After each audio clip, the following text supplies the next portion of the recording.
Namaskar, a warm welcome to World News and Indian Perspective on All India Radio. This is Nabnita Adhikari Srivastav and with me is Prashant Kumar Sinha bringing glimpses of the major developments of the day from across the globe. Over the next half an hour, we shall bring you the latest from the world of politics, economy, sports, entertainment and more. World Bank says India's experience in expanding solar energy offers lessons to boost clean energy around the world. India's External Affairs Ministry clarifies that India-based personnel in the Consulate General in Kandahar have been brought back temporarily due to the intense fighting near the city. More than 37 crore 60 lakh vaccine doses administered in India's nationwide vaccination drive. In Ethiopia, Prime Minister Abiy Ahmed's Prosperity Party wins parliamentary election. In tennis, Novak Djokovic wins third consecutive Wimbledon title. In women's cricket, India beat England in second T20 International in Hope. And England take on Italy in the summit clash of Euro Cup football in London tonight.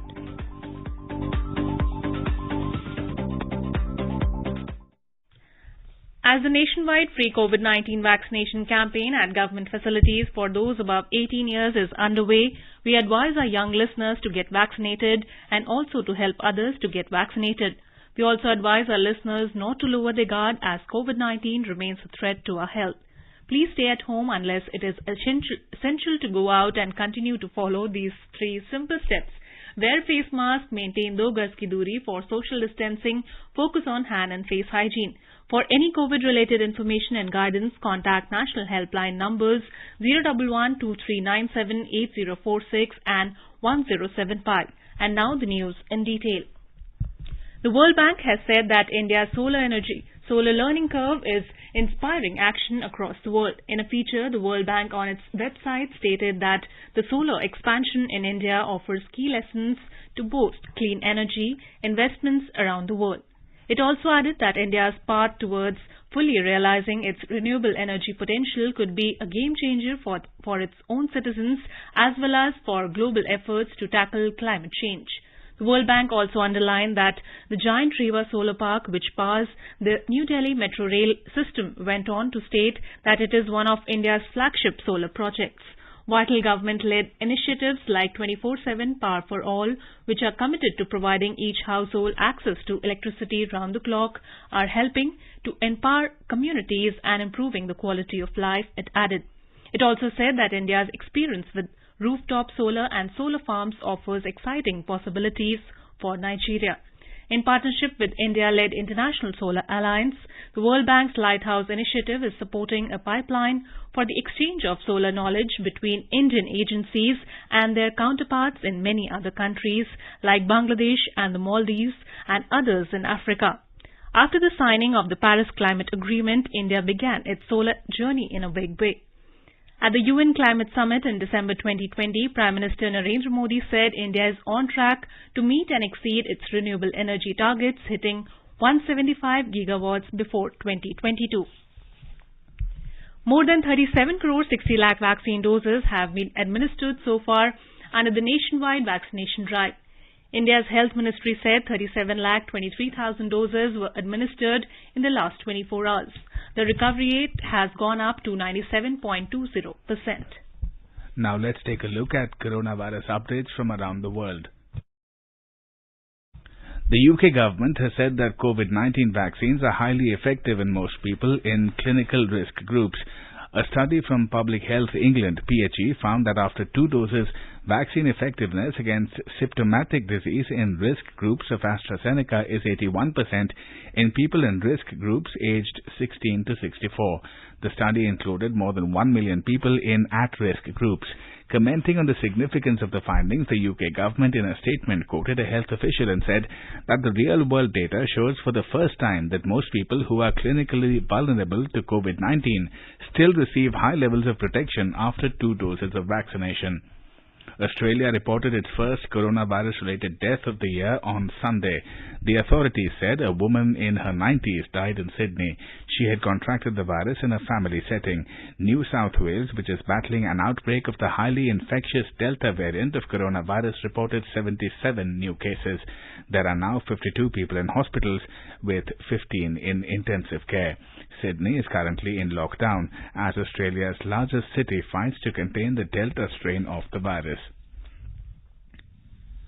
Bangladesh reported its highest ever single-day death toll and new COVID-19 infections even as it completes 11 days of the countrywide strict lockdown.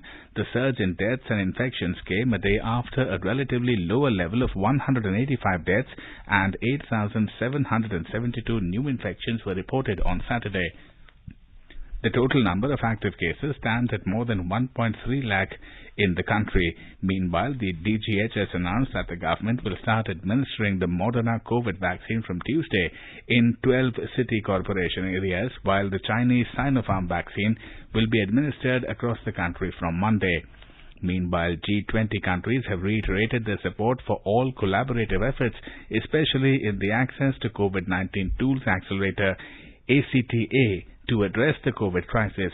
In a joint communique after the recently concluded G20 finance ministers meeting, the group said that it supports efforts to diversify global vaccine manufacturing capacity and to strengthen health systems and distributing vaccines, especially to developing countries.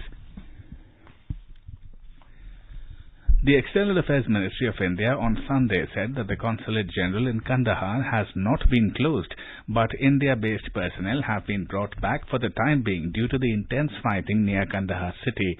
In response to media queries on the Indian Consulate in Kandahar, Ministry spokesperson Arindam Bagchi said India is closely monitoring the evolving security situation in Afghanistan and the safety and security of Indian personnel is paramount. He emphasized that this is a purely temporary measure until the situation stabilizes and the consulate continues to operate through local staff members. Arrangements are being made to ensure continued delivery of visa and consular services through the Indian Embassy in Kabul. The spokesperson said India remains committed to a peaceful, sovereign and democratic Afghanistan. In Ethiopia, Prime Minister Abiy Ahmed's Prosperity Party won the national parliamentary election. The National Election Board of Ethiopia announced that the ruling party won 410 seats out of 436 in the federal parliament. This landslide victory assured a second term for the Prime Minister Abiy Ahmed. Last month's election was largely peaceful, but opposition parties decried harassment and intimidation. Abiy Ahmed came to power in April 2018 after the former Prime Minister resigned amid widespread protest. He had taken many steps for political and economic reforms during his tenure, but also drawn intense international criticism for his handling of the conflict in the Tigray region that left thousands of people dead. This is All India Radio giving you the news. The centre is disseminating awareness of national helpline numbers for the benefit of citizens during the COVID-19 pandemic. The helpline number of the Health and Family Welfare Ministry is 1075. The child helpline number is 1098. For senior citizens of Delhi, Karnataka, Madhya Pradesh, Rajasthan, Tamil Nadu, Telangana, Uttar Pradesh and Uttarakhand, the helpline number is 14567. The helpline number of National Institute of Mental Health and Neurosciences, NIMHANS, for psychological support is 08046110007. Ayush COVID-19 Counselling helpline number is 14443 and MyGov WhatsApp help desk number is 9013151515. Welcome back. Prime Minister Narendra Modi will interact with Tokyo-bound athletes virtually on Tuesday. Earlier, Mr. Modi had reviewed India's Olympics preparations on the occasion of 50 days to the Tokyo Olympics. During the course of the review, Mr. Modi was apprised about the various steps taken towards ensuring uninterrupted training for athletes amidst the pandemic, participation in international competitions to win Olympic quota, vaccination of athletes and customized support being provided to them. In today's Hotspot section, we are focusing on India's Olympic dream as the nation cheers for the India's Tokyo-bound contingent. In conversation are G. Rajaraman, sports expert, and S. Kannan, journalist. With less than a fortnight left for the Olympic Games to begin in Tokyo, India is gearing itself up to mount its best challenge ever. 126 athletes are headed to Tokyo, and all of India will expect the Indian team to do better than it has ever done. The 6 medals showing in London was the best India has had. Of course, the gold medal that Abhinav Bindra got in 2008 lifted India's position on the medal tally, but the 6 medals in London remain a highlight. In Rio, India fell down to just 2 medals, and there is great hope that India will pick up a lot more medals. And I'm sure that all athletes are very well prepared. Kannan, what are your own thoughts on that? We have the highest number of disciplines being represented, which is 18. You've got fencing, you've got Bhavani Devi, and you've got equestrian again after a break. You've also got judo, and you've got a whole gamut of new disciplines. When I mean new, where India will be there, probably were not there in Rio. So that is a new point, and we also see that the representation, the cross-section of athletes coming from pan-India, you're talking about north to south and east to west. So this is a very promising games, and when I say promising, not just in terms of effort, but given the pandemic which the athletes have dealt with for 16 months, it's very interesting. Yes, medals are there in the offing, and we all are going to talk about medals, because Cheer for India, obviously you will cheer more when you win medals. The Cheer for India campaign is a very essential part of ensuring that the morale of the athletes is high, and especially when the highest offices in the land, led by the Prime Minister in this instance, is joining the campaign and is motivating the athletes and is inspiring them to go and give the best. You can actually sense the coming together of Team India.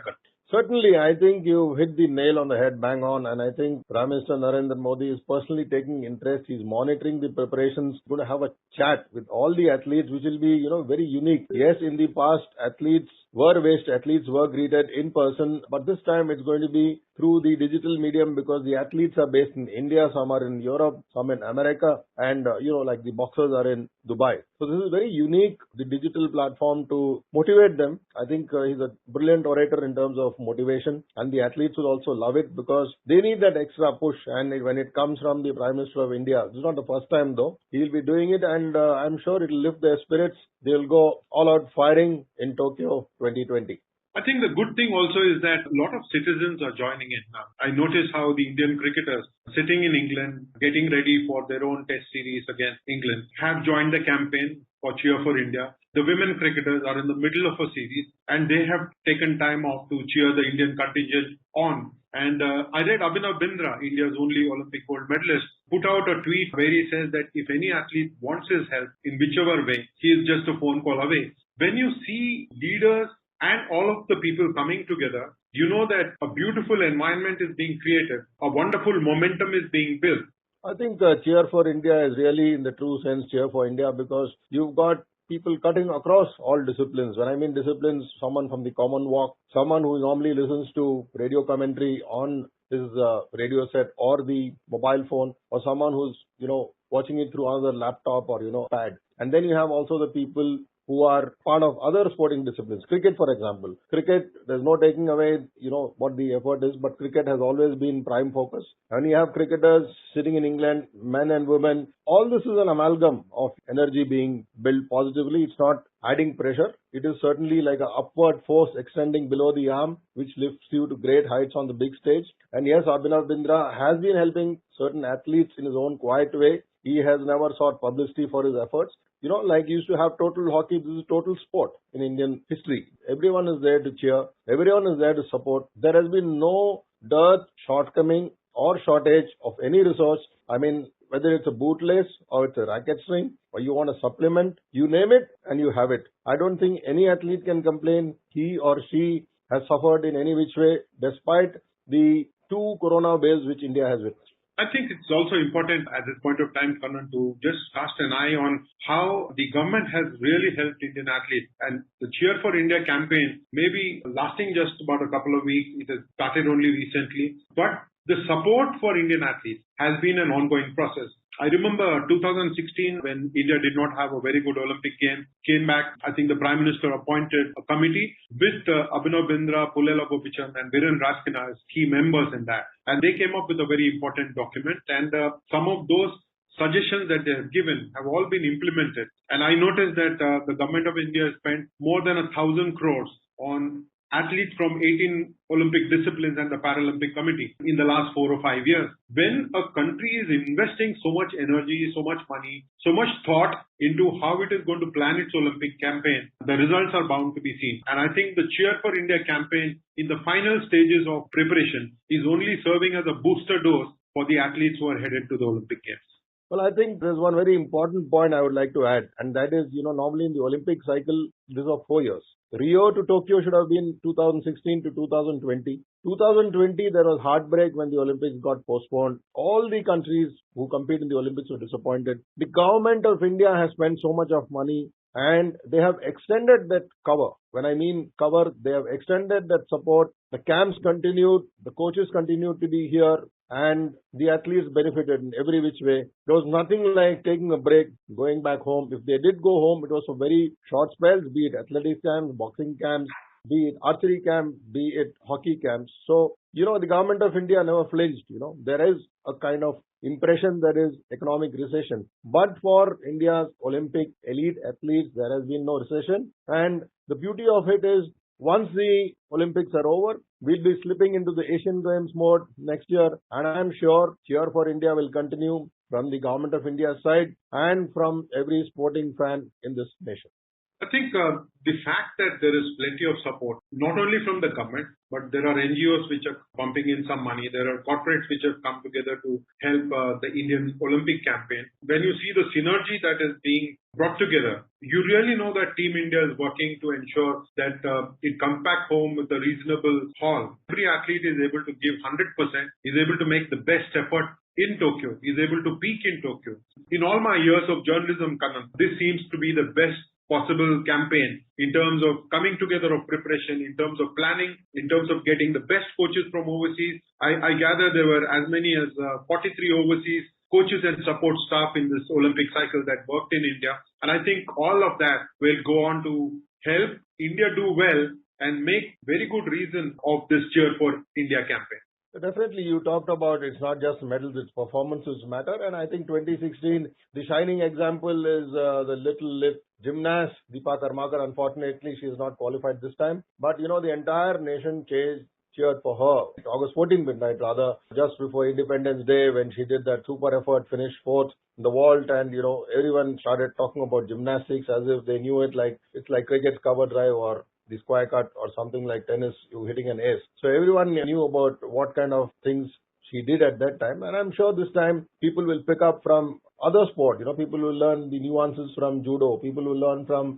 nuances of fencing. People will learn from what equestrian is, how tough it is for man and mount to compete. So there are a lot of lessons to be learned. It's not just about the medal. It's about soaking in the pressure, knowing, expectations of 1 billion are justified, and they will carry the campaign forward. And the positive energy has been sustained. It is not like it just started 15 days ago. The campaign has been there. And when you talked about NGOs being there, foreign coaches coming in, I think it has been a vital ingredient, because we've seen that you are using sports science in a big way. You're using mental trainers, you're using people, physiotherapists, and even the contingent which is going to be accompanied by doctors to Tokyo. You're going to have specialists over there. So there is nothing like left to chance, and I just wish all the athletes are safe. They all know how to deal with the bio bubble. They've been in and out of it several times. I think each of them has faced what is called now the RT-PCR tests multiple times. So they know when they go to Tokyo, they will be forced to take the saliva test multiple times.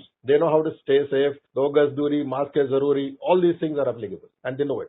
The athletes know that they are in the best state of both physical and mental conditioning. I think if you look at how the last 3 years have progressed, of course, 2020 was not very good for world sport. Lots of events were cancelled. But when you see how many times Indian athletes have gone overseas for competition, both for exposure and to keep their ranking high, now with several world number ones within its rank, with several athletes who are in the top 10, there is no fear. I think this generation is completely unafraid.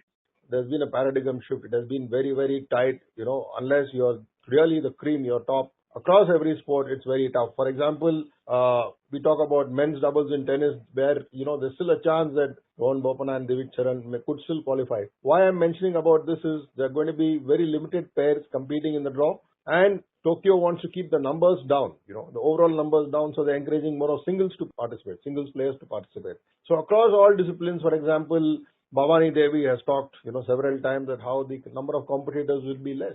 So it's not 200. If you're among just the top 40, you happen to make the cut. So I think if you look at every classification where the athletes have made it to Tokyo, it is a big achievement. And what happens on that particular day, you can look at how they will do on that particular day, cope with the heat, cope with the very high humidity, and last it out beautifully. We will celebrate the Indians. We will cheer for India.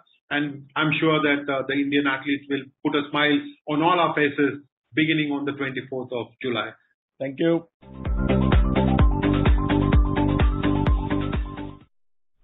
"49 Bangladeshi migrants have been rescued off the coast of Tunisia from a sunken boat in the Mediterranean Sea on Thursday.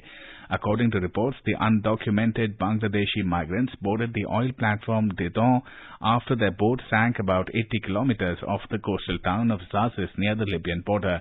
Prasar Bharati special correspondent in Dhaka reports that the migrants aged between 16 and 50 years were headed to Europe after leaving the Libyan coast on the 5th of July. The rescued migrants were handed over to the National Guard of Tunisia. Earlier on the 3rd of July, 43 Bangladeshi migrants drowned in the Mediterranean Sea trying to go to Italy from Libya. In a similar incident on the 25th of June, Tunisian authorities had rescued 264 Bangladeshi migrants stranded at the Mediterranean Sea trying to cross into Europe from neighboring Libya. According to the International Organization for Migration (IOM), since January this year, more than 1,000 migrants set off from Libya hoping to reach Europe. They ended up in Tunisia. In the United States, wildfires are raging in the western part of the country. A heat wave has hit the region and has brought record temperatures to several areas. According to reports, evacuation are in progress as firefighters struggle to battle the blazes in the extreme conditions. 2 firefighters in Arizona died when the aircraft crashed while responding to a wildfire. Meanwhile, Las Vegas matched its all-time high temperatures of 47.2 centigrade on Saturday. This comes just weeks after another dangerous heat wave hit North America, in which hundreds of sudden deaths were recorded, many of them suspected of being heat-related. Moving on to sports, in Wimbledon tennis, Novak Djokovic wins his 6th Wimbledon title, beating Matteo Berrettini in the men's singles finals. Djokovic dropped the first set but went on to win the match 6-7, 6-4, 6-4, 6-3. With this, world number 1 Djokovic won a record-equaling 20th Grand Slam title. Djokovic also wins the Wimbledon title for the 3rd time in a row. Top seed Djokovic reached the finals after defeating 10th seed Denis Shapovalov, while 7th seed Berrettini thrashed Poland's Hubert Hurkacz in the semi-finals. Yesterday, Australian top seed Ashley Barty won the women's singles title after defeating the 8th seed Karolina Pliskova of the Czech Republic. In Euro 2020 football tournament, England will take on Italy in the summit clash at Wembley Stadium in London in a short while from now. England reached their first finals in 55 years as captain Harry Kane settled a tense semi-final against Denmark with the extra time strike that sealed a 2-1 win at Wembley. British Prime Minister Boris Johnson, in a letter congratulating England's manager Gareth Southgate, said that the team has already made history. Italy reached the finals after defeating Spain on penalties in the first semi-final. Italy, undefeated in their past 33 games, have been one of the most impressive teams in the tournament. It will be England's first European Championship showpiece against an Italian side who won the tournament in 1968. In women's cricket, India beat host England by 8 runs in a thrilling match, levelling the T20 series 1-1 at Hove tonight. Put into bat, India scored 148 for 4 in stipulated 20 overs. Shefali Verma made a superb 48 runs in 38 balls, while skipper Harmanpreet Kaur was out for 31 runs. Smriti Mandhana contributed 20 runs. Deepti Sharma remained not out on 24. In reply, England could only manage 140 for 8 in the 20 overs with the help of Tammy Beaumont, 59, and Heather Knight, 30. For India, Poonam Yadav bagged 2 wickets, while Arundhati Reddy and Deepti Sharma took 1 each. England won the toss and elected to bowl. With only a few days remaining for the start of the Tokyo Olympics, All India Radio brings a special series on India's medal prospect at the sporting extravaganza. Today we talk about Indian swimmer Srihari Nataraj.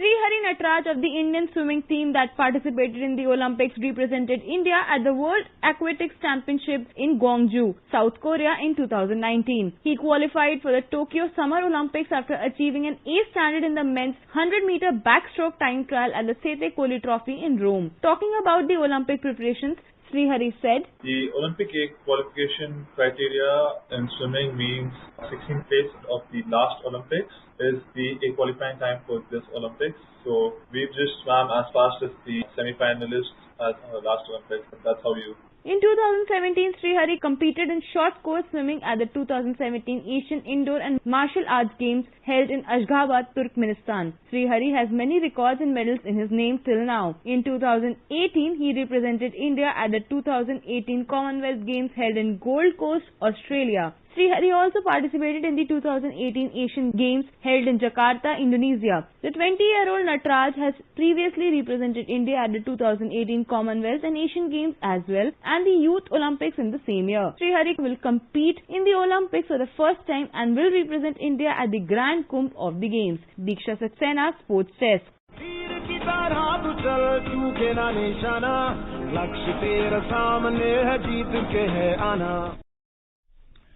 World Population Day is observed on 11th of July every year. The objective of the day is to increase the awareness of the people towards the worldwide population issues. The Governing Council of the United Nations Development Programme in 1989 recommended July 11 as World Population Day to draw attention to the urgency and importance of population issues.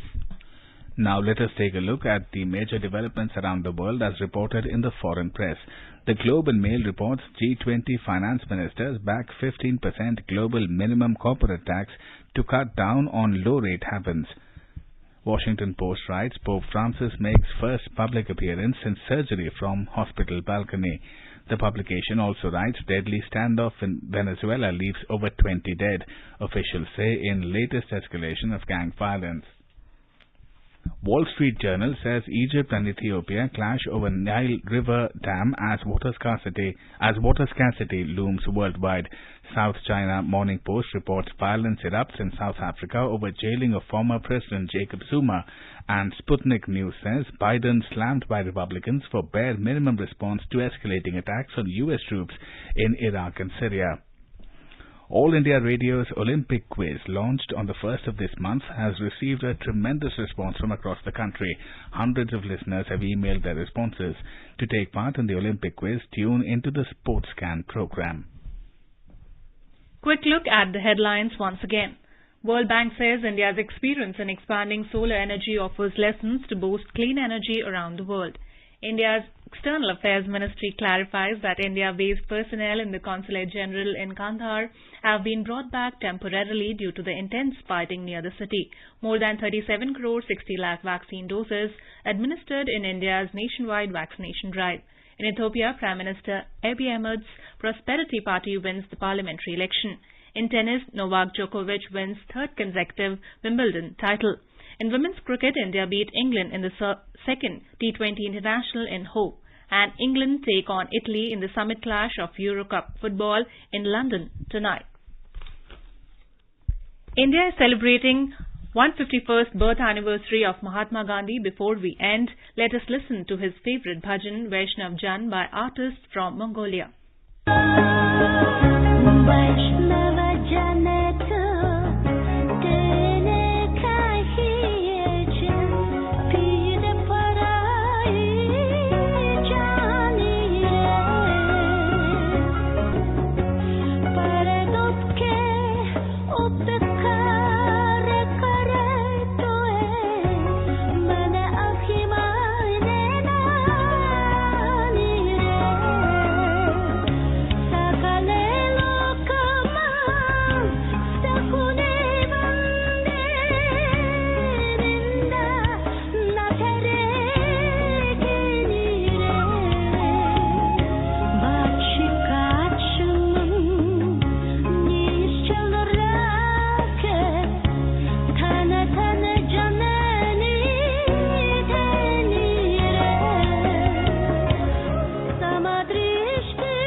That was Vaishnav Jan by artists from Mongolia on their National Day.